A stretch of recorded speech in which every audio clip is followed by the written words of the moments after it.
심어주는 도서 내 동생 입학 도전기를 발간하신 김혜영 작가님 모셔보도록 하겠습니다. 안녕하세요, 작가님. 안녕하세요. 작가님 소개 부탁드립니다. 네, 안녕하세요. 저는 내 동생 입학도전기의 작가 김혜영이라고 합니다. 저는 사회복지를 전공하고 현재 아동복지시설에서 아동과 청소년을 만나고 있어요.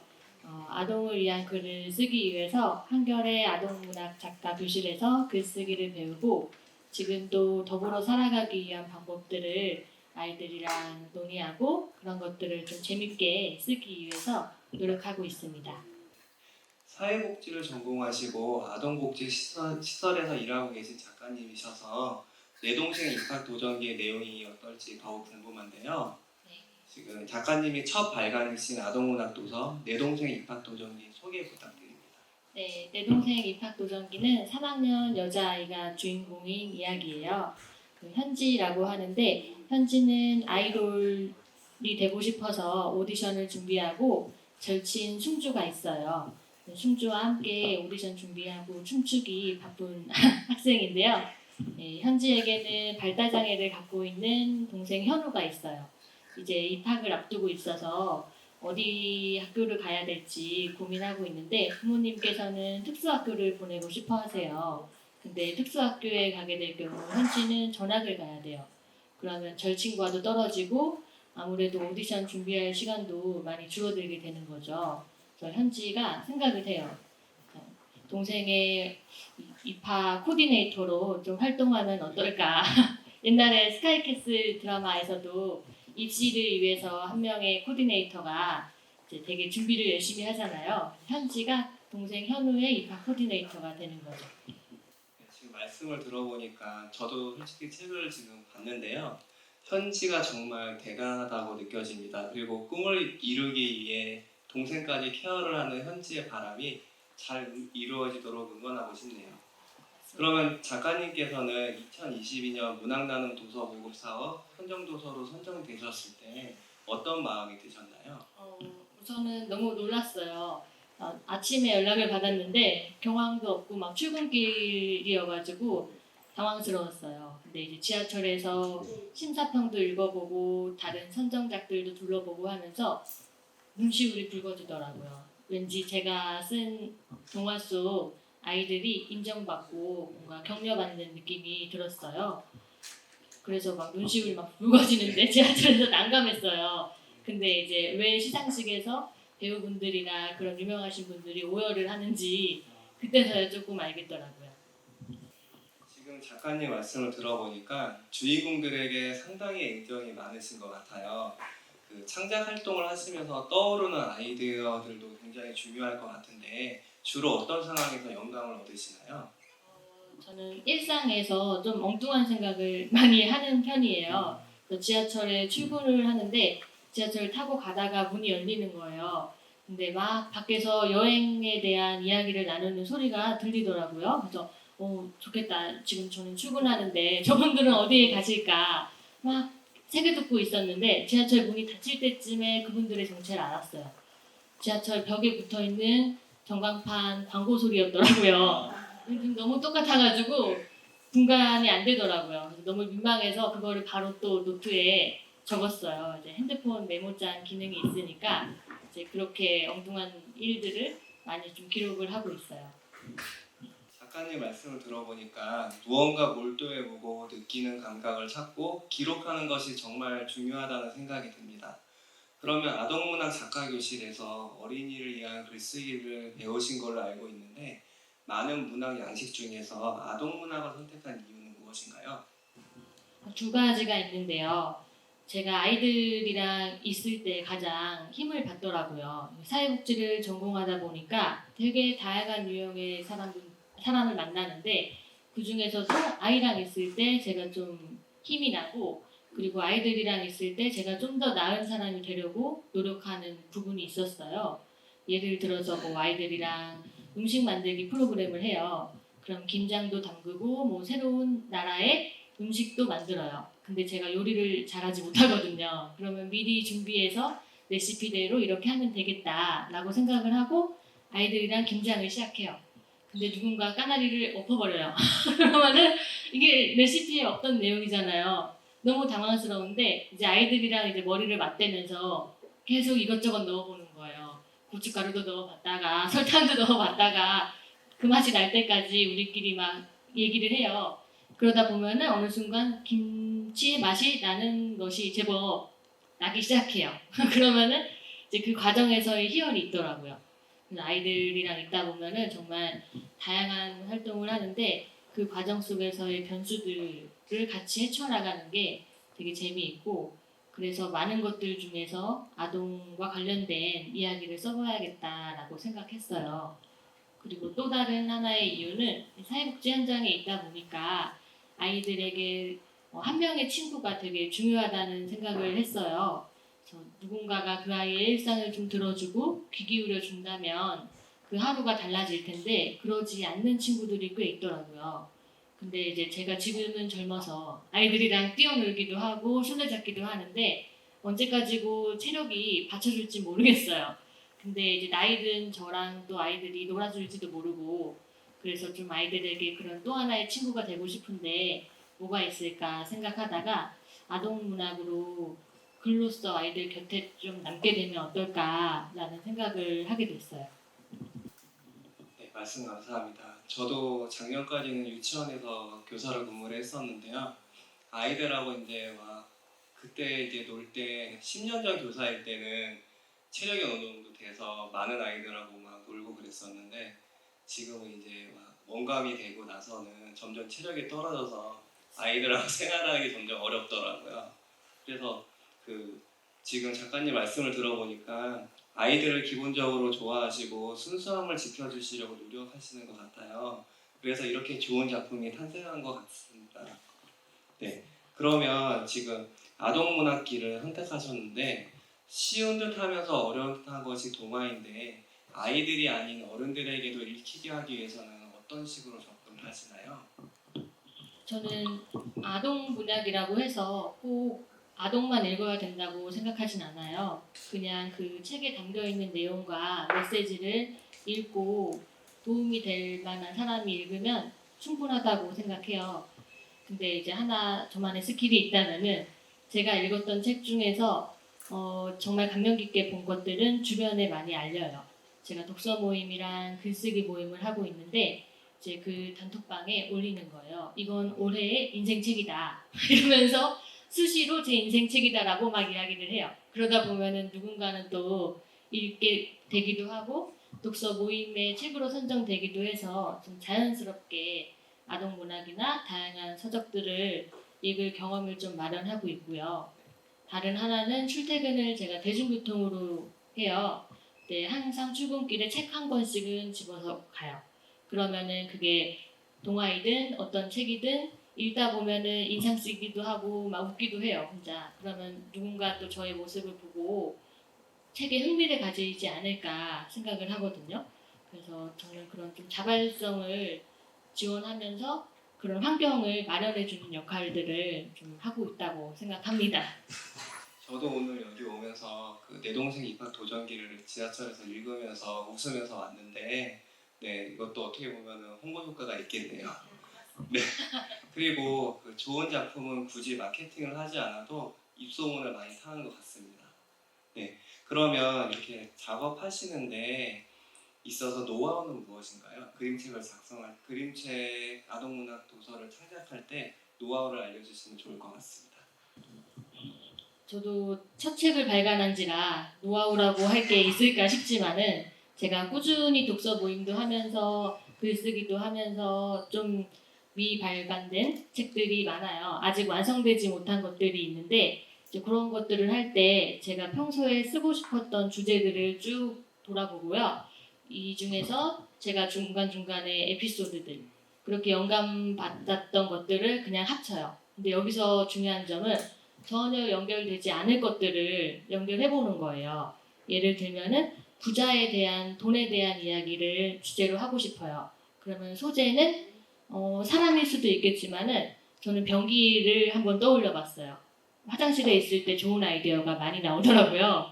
그래서 그 병기와 부자, 돈과 관련된 주제를 연결하다 보면은 생각지도 못한 이야기가 나와서 재미있는 것 같아요. 말씀을 들어보니까 정말 신기한 것 같습니다. 각각 다른 환경에서 만들어진 에피소드가 어떻게 보면 결국 하나로 연결된다고 하니까 어떻게 보면은 저희 인생과도 비슷한 것 같습니다. 네, 그러면 지금 작가님께서는 아동복지 시설에서도 근무를 하시고 창작 활동도 하시잖아요.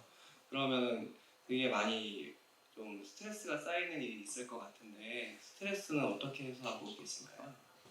제가 스트레스를 두 분류로 좀 나눠서 준비해 봤어요. 첫 번째로 사람 관계에 있어서 받는 스트레스는 없을 수 없잖아요. 그런 것들은 제가 자기 전에 다이어리를 쓰거든요. 다이어리를 쓰면서 욕도 하고 막 억울한 일도 막 적고 그래요. 그러다 보면은 이제 잘 시간이 되니까 한번 자고 나면은 좀 감정이 객관화되기도 하고 마음이 좀 풀리더라고요. 그렇게 좀 있는 방법을 사용하고 있고요. 또 다른 하나 업무적인 스트레스는 가급적 많은 사람을 만나요. 그래서 그 업무에 어떻게 대처했는지도 많이 물어보고 다음에 어떻게 하면은 이 일이 풀릴 수 있을까라고 직접적으로 좀 문제 해결책을 많이 구하고 그렇게 스트레스를 좀 해소하고 있어요. 말씀 감사합니다. 그러면 작가님이 최근 관심 있게 바라보는 주제나 이슈는 무엇인가요? 제가 최근에는 인공지능에 대해서 관심이 많아요. 언어형 인공지능 챗 GPT가 요즘 유행이잖아요. 막 업무 현장에도 많이 도입되고 있는데 저도 작가로서 한번 생각해 보자면은 글쓰기도 부탁을 하더라고요. 챗 GPT에게 30매 분량의 환경 관련한 아동 도서를 써줘라고 했더니 써줘요. 근데 제가 쓰는 거는 무료 버전이어서 그 내용이 그렇게 뭐 알차거나 그러진 않은데 제법 그럴듯한 기승전결을 가진 이야기를 써주더라고요. 그리고 그 또 다른 하나로는 환경 이야기 또 좀 주목하고 있어요. 지구가 멸망하면 저희가 없어지잖아요. 그래서 환경과 인공지능에 대한 이야기들을 많이 주목하고 있습니다. 하고 있어요. 말씀 감사합니다. 그러면 작가님이 최근 관심 있게 바라보는 주제나 이슈는 무엇인가요? 제가 최근에는 인공지능에 대해서 관심이 많아요. 언어형 인공지능 챗 GPT가 요즘 유행이잖아요. 막 업무 현장에도 많이 도입되고 있는데 저도 작가로서 한번 생각해 보자면은 글쓰기도 부탁을 하더라고요. 챗 GPT에게 30매 분량의 환경 관련한 아동 도서를 써줘라고 했더니 써줘요. 근데 제가 쓰는 거는 무료 버전이어서 그 내용이 그렇게 뭐 알차거나 그러진 않은데 제법 그럴듯한 기승전결을 가진 이야기를 써주더라고요. 그리고 그 또 다른 하나로는 환경 이야기 또 좀 주목하고 있어요. 지구가 멸망하면 저희가 없어지잖아요. 그래서 환경과 인공지능에 대한 이야기들을 많이 주목하고 있습니다. 역시 작가가 되기 위해서는 변화는 새로운 것에 관심을 많이 가져야 될 것 같습니다. 그리고 그 새로운 걸 탐구하고 체험하신다고 하니까 다음에 발간하실 책의 주제도 많이 궁금한데요. 혹시 뭐 이제 인공지능도 아까 하셨고 챗 GPT 그런 것도 말씀하셨는데 그 혹시 책은 잠시만요. 네, 죄송합니다. 제가 질문을 참 살짝 헷갈려서 말씀드렸습니다. 다음 질문 드리겠습니다. 네. 아동문학 도서 작가로서 살아가는 작가님이 관객에게 전하고 싶은 메시지는 무엇인가요? 아동문학이라고 했을 때 동심을 떠올리는 분들이 많으시더라고요. 그리고 그거는 아동 동화에나 있는 이야기야. 동화 속 같은 소리 하네 라는 이야기들을 많이 들었는데 제 생각에는 동화라고 해서 그게 뭐 유치하거나 꼭 동심이 가득한 세상은 아니라고 느껴져요. 그 안에도 충분히 그 연령대에 맞는 삶의 짐을 짊어지고 살아가는 아이들에게 그거는 너무 간단한 건데 뭘 그렇게 심각하게 고민하니 그거는 좀 그렇다라고 이야기하는 것보다 좀 그 아이가 갖고 있는 문제나 어려움에 조금 더 관심을 가져서 정보를 좀 제공해 준다거나 그거를 아이들이 충분히 선택할 수 있는 기회를 마련해 주는 게 또 저희의 역할이라고 생각해요. 그리고 아이가 결정을 했을 때 그거를 책임져 보는 경험까지 하도록 좀 기다려주는 어른들이 필요할 것 같다는 생각을 했어요. 너가 결정했으니까 너가 책임져가 아니고 책임을 한번 져봄으로써 그 아이가 한번 또 성장을 하는 거죠. 저도 그런 식으로 좀 아이들이랑 많이 성장한 것도 있고 아이들이랑 있다 보면 저도 많이 배우고 지금도 성장을 해요. 그래서 그런 식으로 조금 유념해 주셨으면 좋겠습니다. 네, 말씀 감사합니다. 그러면 작가님이 추후 집필 예정인 작품이 또 있을까요? 혹시 어떤 작품을 만들고 싶으신가요? 지구가 빙하가 다 녹아버렸을 때 우리가 어떻게 살아가야 될지에 대한 이야기들을 좀 해보고 싶어요. 그래서 부유하는 삶이라고 약간 판타지적인 요소가 들어가 있긴 한데 물이 다 녹아서 해수면이 올라가면 그 위에 계속 건물을 지을 수는 없잖아요. 아니면은 물 아래에 살 수 있는 해저 세상을 만들어야 되는데 그렇다 보면 또 압력 때문에 저희가 또 견딜 수 있을지도 의문이고 해서 저는 좀 떠다니는 삶에 대해서 좀 이야기를 풀어가고 있어요. 작가님 말씀을 들어보니까 저도 그런 부분에 관심이 많아서 최근에 또 우연히 읽게 된 게 그 할아버지의 바닷속 집이라는 책인데 점점 이렇게 집을 이렇게 바닷속에 있는데 처음엔 바다가 아니었는데 점점점 해수면이 올라가니까 그 위에 집을 짓고 그 위에 집을 짓고 있는 그런 내용인데 네, 다음 이제 그 작가님의 좋은 작품도 꼭 만나고 싶네요. 네, 그러면 평소에 글을 꾸준히 쓰는 방법이 있을까요? 우선은 그렇게 꾸준히 쓰고 싶어하는 사람들을 만나는 게 중요한 것 같아요. 제가 한겨레 아동문학 작가교실에서 글을 배웠을 때는 30명이 시작을 했어요. 그리고 한 1년 정도 모임을 했을 때 반타작이 됐어요. 그리고 지금 한 5년 가까이 돼가는데 손가락 꼽을 만큼 사람들이 와요. 왜냐면 삶의 터전도 지켜야 되고 글을 쓰다 보면은 쓸수록 쉬워져야 되는데 그렇지가 또 않거든요. 그리고 처음에 기대했던 만큼 성공이 빨리 눈앞에 오지도 않고 갈수록 인원이 줄어드는 모임 속에서 막대한 책임감을 느끼면서 글을 쓰게 돼요. 내가 안 쓰면 오늘 모임이 또 할 수 없고 그러다 보니까 모임을 만들면 되게 좋을 것 같아요. 모임 안에서 한 달에 한 번씩 본인의 글을 서로 읽어주고 합평해주는 시간을 갖는 게 되게 중요할 것 같더라고요. 그리고 나만의 글쓰기 좋은 장소, 시간대를 조금 파악해보는 걸 권해드리고 싶어요. 저 같은 경우는 집에서 쓰는 걸 되게 좋아해요. 어떤 분은 백색 소음이 좋아서 카페에 간다거나 넓은 곳에 가서 쓰시는데 저는 외부의 자극에 이렇게 상상을 많이 펼치다 보니까 고요한 곳에 앉아야 저만의 글을 좀 쓸 수가 있더라고요. 그래서 그런 공간들을 좀 찾아보셨으면 좋겠습니다. 좋은 방법 알려주셔서 감사합니다. 새로운 세계를 재밌게 탐구하시는 작가님의 새로운 이야기도 기대하겠습니다. 네. 자, 그럼 작가님과 이야기를 마치며 이어 관객분들과 Q&A 타임을 가져보겠습니다. 혹시 나는 작가 이벤트 아까 저희가 전달했었는데요. 나는 작가 이벤트의 글귀를 아직 적지 않으신 분들은 지금 작성해 주시면 됩니다.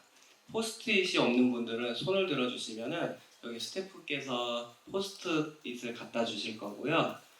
작성이 끝나신 분들은 포스트잇을 위로 들어주시면 저희가 찾아 홍보대에 부착하고 작가님께 전달드리겠습니다. 나는 작가 이벤트에 대해서 다시 한번 간략히 설명해 드리겠습니다. 저희 스태프가 나누어 드리는 포스트잇 종이에 자신만의 글을 적어주시면 됩니다. 글귀를 적어주셔도 되고 시를 적어주셔도 되고 참고로 지난 북토크 행사 때는 작가님께 노래 추천을 해주신 분도 있었습니다. Q&A 시간 동안 자유롭게 글을 적어주시고 저희 스태프가 수합한 후 작가님께서 개인적으로 마음에 드는 글귀를 선정해 주시면 됩니다. 이제부터 관객분들 중 지금 작가님께 궁금한 질문이 있다면 손을 들어 말씀 부탁드립니다. 제목은 처음에 지으셨는지 아니면 마지막에 지으셨는지 궁금합니다. 저는 제목을 잘 못 지어요.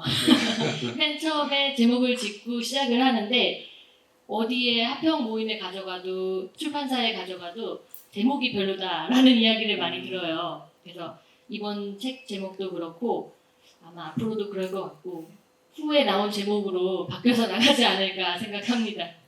그런 제목이 없이 그냥 내용을 바로 이렇게 기록을 하신 거예요? 제목은 항상 먼저 쓰고 네. 그 다음에 내용을 시작하는데 그 제목이 주변 분들이 다 마음에 안 드시나 봐요. 그럼 저 제목은 혹시 누가 지어준 제목인가요? 출판사에서 치열한 회의 끝에 아.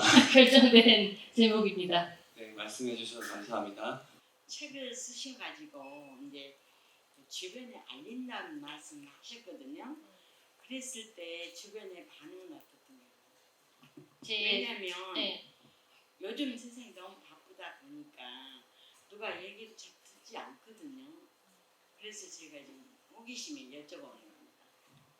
저는 운이 좋게도 제 주변에 그런 문우들이 있었고 그 문우들에게 먼저 알렸어요.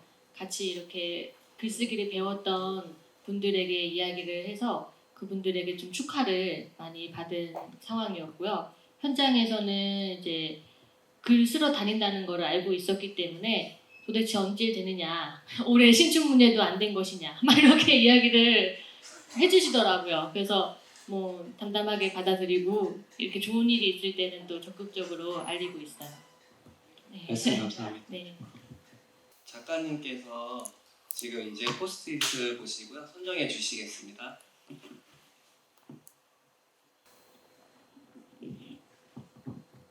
되게 또 많은 분들이 이 자리를 빌어서 축하를 해주셔서 되게 지금 감동을 받았어요. 너무 감사드립니다. 그 중에서 우선은 하나 네. 먼저 말씀드리면은 작가님은 언제 어느 시간에 주로 쓰시는지요? 나이가 많은 저희도 지금 시작해도 될까요?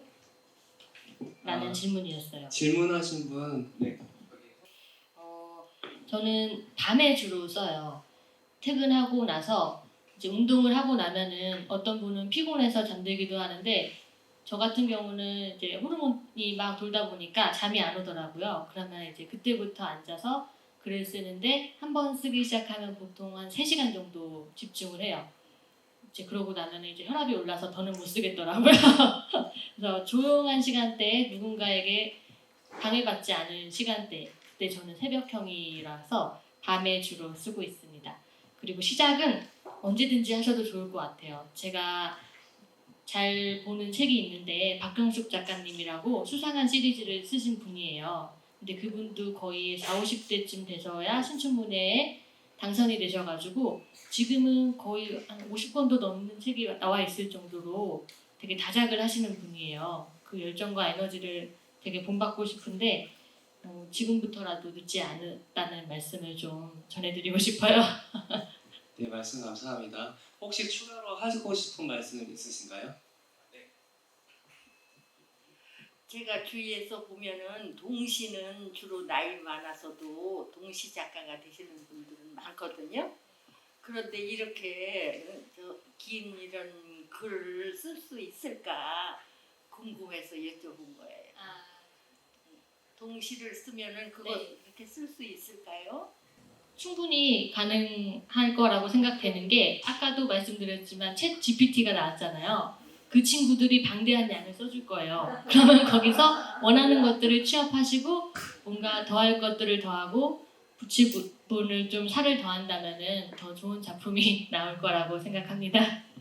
위에서 보면은 손주를 보면서 그 잘하는 모습을 동시도 또 쓰시는 분도 계시고 그렇더라고요. 그래서 늦은 나이에도 할 수 있을까 궁금했는데 용기 주셔서 고맙습니다. 네. 그럼 또 두 번째, 지금 포스트잇 두 번째 뽑겠습니다. 나도 작가. 다음 질문은 후속작에는 어떤 캐릭터를 생각하고 있나요? 라는 질문이었어요. 네, 후속작에는 좀 동물들이랑도 대화가 가능하고 그런 좀 순수한 캐릭터를 좀 생각해보고 있어요. 다음 질문은 답변을 할 수 있을지 모르겠어요. 부유한 삶에서는 부동산 투기가 없을까요? 떠다니는 섬에서의 또 부동산 투기를 생각해 보신 분이 계신데요. 미래엔 정말 모두가 다 부유할 수밖에 없다면 또 누군가는 많은 부분을 장악할 거고 이런 경쟁은 또 생기지 않을까 생각합니다. 응원을 되게 많이 해주셨어요. 그래서 근데 그 중에서도 시를 추천해주신 분께 좀 여쭙고 싶어서 네. 하나 뽑았거든요. 이제 다 응원과 격려에 말씀드리셔서 그 중에서 가장 짤막하지만 임팩트 있는 실패해도 괜찮아 라고 적어주신 분이요. 되게 정말 임팩트 있는 말씀이신데요. 어느 분이실까요? 아까 그 부동산. 네. 좋은 말씀을 많이 해주시네요. 고맙습니다. 저희 그러면 한 분 더, 지금 네 분이 선정돼요. 네, 한 분 더. 네. 네.